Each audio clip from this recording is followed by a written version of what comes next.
Good morning. आज का हमारा जो टॉपिक है वो है सदिश एवं अदिश क्षेत्र की प्रवणता, scalar and vector field, gradient of a scalar field. BSc part first के paper second electromagnetism unit first से हमने ये टॉपिक लिया है, जिसके बारे में हम विस्तार से पढ़ने को जा रहे हैं।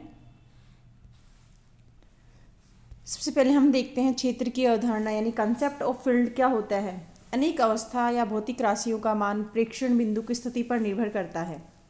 जैसे जैसे हम बिंदु की स्थिति में परिवर्तन करते हैं, भौतिक राशि का जो रिजल्ट है और उसकी जो दिशा है उसमें भी चेंज होता रहता है। जैसे हम देखें भौतिक राशि के मान, परिमाण व दिशा दोनों में भी परिवर्तन हो जाते हैं।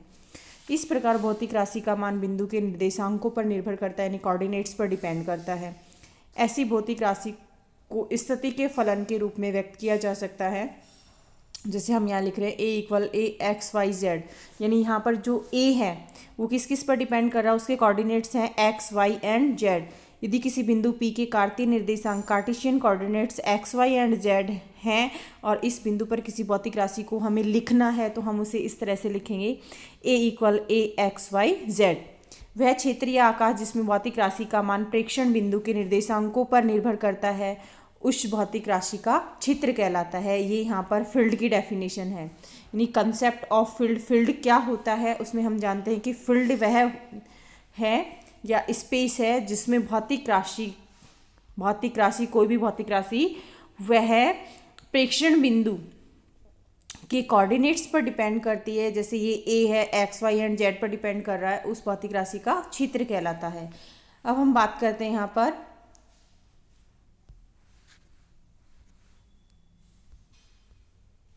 कुछ भौतिक राशियाँ। जैसे यहाँ पर हम देख रहे हैं विद्युत विभव, गुरुत्वीय विभव, ताप तथा घनत्व आदि को अदिश क्षेत्र के रूप में व्यक्त किया जा सकता है। अदिश राशि का ग्राफीय निरूपण क्षेत्र या आकाश में अनेक ऐसे पृष्ठ खींचकर किया जाता है जिन पर अदिश राशि का मान नियत होता है। ऐसे पृष्ठों को सम अदिश पृष्ठ या इक्विस्केलर सरफेस कहते हैं, जैसा कि हम डायग्राम में देखेंगे। उदाहरण के लिए किसी स्थान पर एक बिंदु आवेश रख दे तो उसके चारों तरफ के क्षेत्र में उत्पन्न विभव का मान बिंदु की स्थिति पर निर्भर करता है। विद्युत क्षेत्र एक अदिश राशि होती है, इसलिए आवेश के चारों तरफ का क्षेत्र अदिश विभव क्षेत्र कहलाएगा या स्केलर पोटेंशियल फील्ड कहलाएगा। यदि ऐसे सभी बिंदुओं को एक तल द्वारा मिला दिया जाए जिन पर विभव का मान एक समान हो तो ऐसे तल को सम विभव पृष्ठ कहते हैं, इक्वी पोटेंशियल सरफेस कहते हैं। चित्र 1 में जो हम डायग्राम देखेंगे S1 तथा S2 समविभव पृष्ठ हैं जिन पर विभव का नियत मान क्रमशः φ1 तथा φ2 है। किसी बिंदुवत आवेश के कारण आवेश को केंद्र मानकर खींचे गए गोलाकार पृष्ठ के प्रत्येक बिंदु पर विभव का मान समान होगा, अतः ये गोलाकार पृष्ठ विद्युत विभव आवेश के लिए समविभव पृष्ठ होते हैं। अदिश क्षेत्र एकलमानी फलन होता है। अदिश क्षेत्र में किसी एक बिंदु पर अदिश राशि का मान एक ही होता है, अतः अदिश क्षेत्र के दो समविभव पृष्ठ कभी भी एक दूसरे को नहीं काटते हैं। यहाँ हम देख रहे हैं अदिश क्षेत्र, चूँकि जो क्षेत्र हैं दो प्रकार के होते हैं। अभी हमने देखा अदिश क्षेत्र के बारे में पढ़ा। अदिश क्षेत्र के बारे में अब हम डेफिनेशन निकाल सकते हैं कि वह क्षेत्र या आकाश जिसमें किसी अदिश राशि का मान प्रेक्षण के निर्देशांकों पर निर्भर करता है। जो अभी हमने मटेरियल पढ़ा उसमें से हमने ये डेफिनेशन निकाली। वह क्षेत्र या आकाश जिसमें किसी अदिश राशि का मान प्रेक्षण के निर्देशांकों पर निर्भर करता है अदिश क्षेत्र कहलाता है। जैसे φ=φXYZ, ये इक्वी पोटेंशियल सरफेस है जिसे समविभव पृष्ठ कहते हैं। φ=φXYZ, यहाँ XY तथा Z निर्देशांकों वाले किसी प्रेक्षण बिंदु पर अदिश राशि का मान फाई है तो हम ऐसे उसे लिख सकते हैं। अब हम बात करते हैं वेक्टर फील्ड की। सदिश क्षेत्र क्या होता है? यदि किसी क्षेत्र के प्रेक्षण बिंदु की स्थिति में परिवर्तन करने से सदिश राशि के मान में परिमाण या दिशा अथवा दोनों में ही परिवर्तन होता है, अर्थात सदिश राशि प्रेक्षण बिंदु के निर्देशांकों पर निर्भर करता है, तो वह क्षेत्र वेक्टर फील्ड कहलाता है। वेक्टर फील्ड में कौन कौन सी क्वांटिटीज़ आती हैं? जैसे हम विद्युत क्षेत्र की तीव्रता इलेक्ट्रिक फील्ड इंटेंसिटी की बात करें जिसे हम E से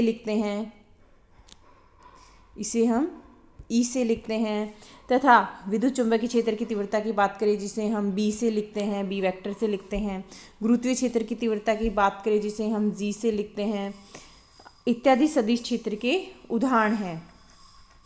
या गुरुत्वीय क्षेत्र की तीव्रता को हम ई से भी लिख सकते हैं, ई वेक्टर, जिसे हम यहाँ पर जी लिखते हैं।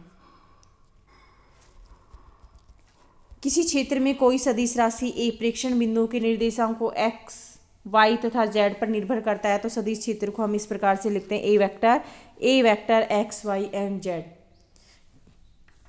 किसी क्षेत्र के प्रेक्षण बिंदु की स्थिति में परिवर्तन करने से सदिश राशि के मान में परिवर्तन होता हो तो वह सदिश क्षेत्र कहलाता है या वेक्टर फील्ड कहलाता है। अब वेक्टर फील्ड के लिए हम बात करते हैं, ग्राफीय निरूपण रेखाओं द्वारा व्यक्त करते हैं। इन रेखाओं को क्षेत्र रेखाएं या फील्ड लाइंस या फ्लक्स लाइंस भी कहते हैं। क्षेत्र में इन रेखाओं को इस प्रकार खींचा जाता है कि इन रेखाओं के किसी बिंदु पर खींची गई स्पर्श रेखा सदिश क्षेत्र की दिशा को व्यक्त करती है।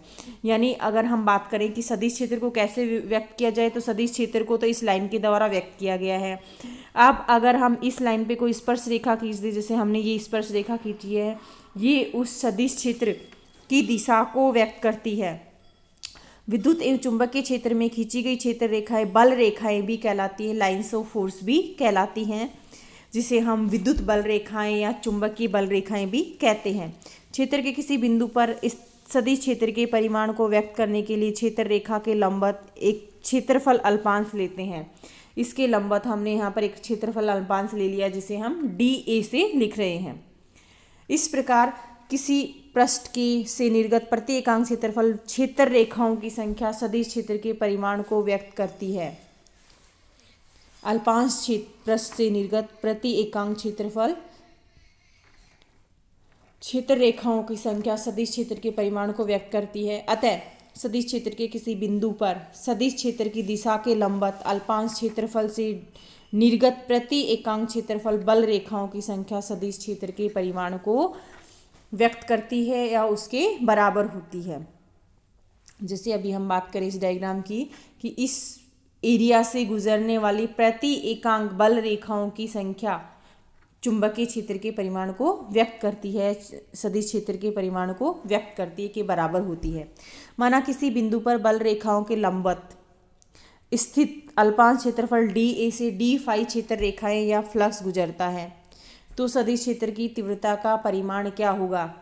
उस सदिश क्षेत्र की तीव्रता का परिमाण क्या होगा, उसे हम लिखेंगे ए का मॉड्यूलस इक्वल में D phi upon D A, या चूंकि सदिश राशि है तो यहाँ से जैसे हम मॉड्यूलस साइन हटाएंगे, यहाँ एन कैप काम में लेंगे जो उसकी दिशा बताएगा। A vector equal D phi by D A N cap. यहाँ एन कैप क्षेत्रफल डी ए के लंबवत एकांक सदिश है, जो इस अवस्था में सदिश ए की दिशा भी निरूपित करता है। या हम ऐसा लिख सकते हैं N cap dot D A equal में डी ए, ये भी वेक्टर क्वांटिटी है। अब एकांक सदिश एन कैप का सदिश क्षेत्रफल ए से अदिश गुणा करने पर अगर हम इसे ए वेक्टर को अगर हम एन जो यूनिट वेक्टर है हमारा उसे मल्टीप्लाई कर देते हैं, डॉट प्रोडक्ट कर देते हैं, तो A vector dot N cap equal D phi upon D A N cap dot N cap.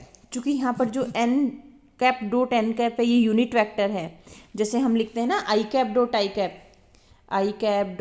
Cap equal 1 होता है, J cap dot J cap equal में 1 होता है। डॉट प्रोडक्ट प्रॉपर्टीज पे काम करेगी, यानी N cap dot N cap equal में 1।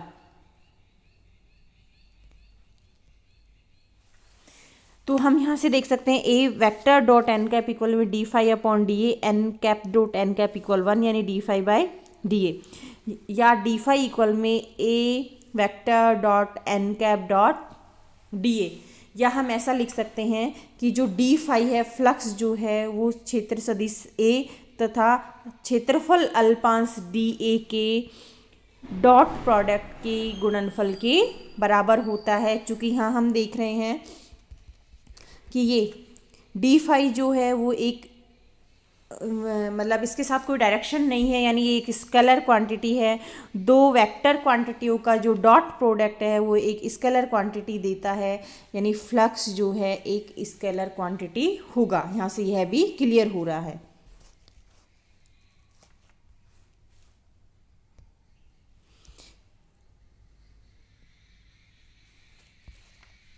यदि सदिश क्षेत्र ए विद्युत क्षेत्र की तीव्रता है यदि सदिश क्षेत्र जो ए है वो अगर विद्युत क्षेत्र की तीव्रता है तो ये विद्युत फ्लक्स होगा डी फाई, और अगर ए जो है वो चुंबकीय क्षेत्र की तीव्रता है तो जो डी फाई है वो चुंबकीय फ्लक्स होगा, चुंबकीय फ्लक्स कहलाएगा। अदिश क्षेत्र के समान सदिश क्षेत्र का स्थिति फलन भी एक मान्य होता है, यानी सिंगल वैल्यूड होता है। इसका मतलब है कि विद्युत बल रेखाओं की तरह चुंबकीय क्षेत्र रेखाएं भी एक दूसरे को काटती नहीं हैं। सदिश क्षेत्र दो प्रकार के होते हैं, समरूप और असमरूप। समरूप की हम बात करते हैं यहाँ पर, समरूप क्षेत्रों की निरूपक बल रेखाएं परस्पर समांतर होती हैं, समांतर होती हैं, यानी कभी भी ये अनंत तक भी जाएंगी तो एक दूसरे को नहीं काटती हैं। ये विद्युत क्षेत्र रेखाएं थी। ऐसे हम चुंबकीय क्षेत्र रेखाओं की बात करें जो एन सिरे से निकलती हैं और एस सिरे पर ख़त्म होती हैं, ये भी हमेशा एक दूसरे पर समांतर होती हैं तथा समान दिशा में होती हैं।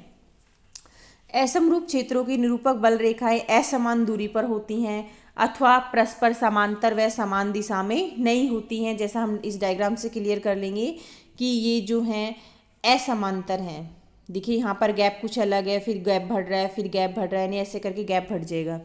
ये असमान है, यानी ये पैरेलल नहीं है, और ये असमान है, यानी ये असमरूप क्षेत्र की परिभाषाएं हैं। असमरूप क्षेत्रों की निरूपक बल रेखाएं असमान दूरी पर होती हैं अथवा परस्पर समांतर व समान दिशा में नहीं होती हैं। अब हम बात करते हैं gradient of a scalar field, physical significance and formalism, भौतिक महत्व और उसका संरूपण पढ़ना चाह रहे हैं हम। यहाँ हम देख रहे हैं कि एक जो हमने X X and Y X पे दो पृष्ठ लिए हैं, एक S1 सरफेस है, दूसरी हमारे पास S2 सरफेस है। इस पर हमने जो पॉइंट है, हमारा प्रेक्षण बिंदु है, वो P लिया है जिसकी स्थिति सदिश से दूरी R है। दूसरा जो हमारा प्रेक्षण ऑब्जर्व पॉइंट है वो Q है जिसका स्थिति सदिश R vector plus delta R है, जो डिफरेंस है इन दोनों में। अतः P से Q का जो स्थिति सदिश होगा वो डेल्टा R होगा, तथा हमने S2 पृष्ठ पर एक तीसरा पॉइंट लिया है R जिसका P से Q तक जो स्थिति सदिश है वो डेल्टा N है। माना किसी अदिश क्षेत्र में दो नियत अदिश राशियां हैं फाई तथा फाई प्लस डेल्टा फाई के लिए सम अदिश पृष्ठ S1 तथा S2 हैं। मूल बिंदु O के सापेक्ष S1 पृष्ठ पर किसी बिंदु P का स्थिति सदिश R है और S2 पृष्ठ पर Q का स्थिति सदिश R प्लस डेल्टा R है। बिंदु Q का स्थिति सदिश R प्लस डेल्टा R है। P तथा Q बिंदुओं के मध्य विस्थापन जो होगा वो डेल्टा R होगा। PQ इक्वल में डेल्टा R। PQ दिशा में अदिश फलन फाई के परिवर्तन की दर delta phi upon delta R। PQ दिशा में, चूँकि हम यहाँ देख रहे हैं PQ दिशा में, P से Q तक दिशा में जो सदिश क्षेत्र है उसकी प्रवणता या उसके चेंज की जो दर है वो होगी delta phi upon delta R। अब P से दूसरे पृष्ठ S2 पर एक लंब PR डालते हैं। यहाँ पर हमने एक लंब PR डाला जो n कैप दिशा में है। PR डालते हैं, PR इक्वल में डेल्टा n इनके अभिलंब की दिशा में होगी, तो PR दिशा में फाई में परिवर्तन की दर होगी delta phi upon delta n। चूँकि एक जो ट्राइंगल है हमारे पास में PQR को एक समकोण त्रिभुज मान सकते हैं, अतः डेल्टा R तथा डेल्टा n के मध्य कोण थीटा है। यहाँ हम देख रहे हैं PQR एक ट्राइंगल है जिसमें अगर हम इसे घुमा के देखना चाहें तो यहाँ पर जो एंगल है ये एंगल हमारा 90 डिग्री होगा, ये इसका आधार होगा, ये लंब होगा और ये कर्ण होगा। तो यहाँ से हम कॉस थीटा लिखना चाह रहे हैं। कॉस थीटा इक्वल होगा, कॉस थीटा इक्वल में, या हम ऐसा लिखें इसे कि आधार बटा कर्ण इक्वल में कॉस थीटा, और चूँकि आधार इसका PR है इसलिए PR इक्वल में कर्ण इसका PQ है तो PQ cos theta. PR equal में PQ कॉस थीटा और PR जो कि डेल्टा N है और PQ जो कि डेल्टा R है, तो डेल्टा N इक्वल में डेल R कॉस थीटा लिख सकते हैं।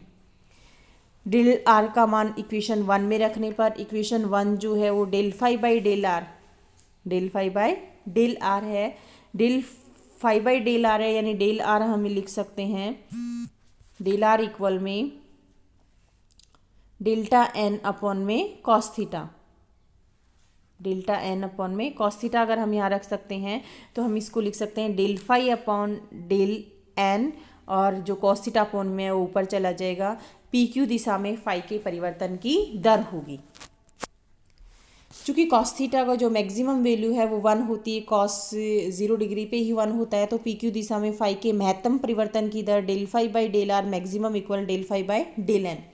और जैसे ही हम इसे चेंज करना चाहें तो D phi by D R maximum equal D phi by D N, अर्थात अदिश फलन फाई के परिवर्तन की दर सम अदिश पृष्ठ के लंबवत दिशा में अधिकतम होती है। तो हम यहाँ से अदिश क्षेत्र की प्रवणता के लिए परिभाषित कर सकते हैं इसे, किसी अदिश क्षेत्र में अदिश फलन के अधिकतम परिवर्तन की दर को अदिश क्षेत्र की प्रवणता कहते हैं, ग्रेडियंट फाई कहते हैं। यह एक अदिश राशि होती है, वह इसकी दिशा सम अदिश पृष्ठ के लंबवत होती है। यदि सम अदिश पृष्ठ के अभिलंब की दिशा में एकांक सदिश एन कैप लें तो यूनिट वेक्टर लें तो प्रवणता फाई इक्वल में gradient phi D phi by D N N cap equal D phi by D R maximum N cap, ये जो इक्वेशन 5 है हमारी वो होगी। Thank you.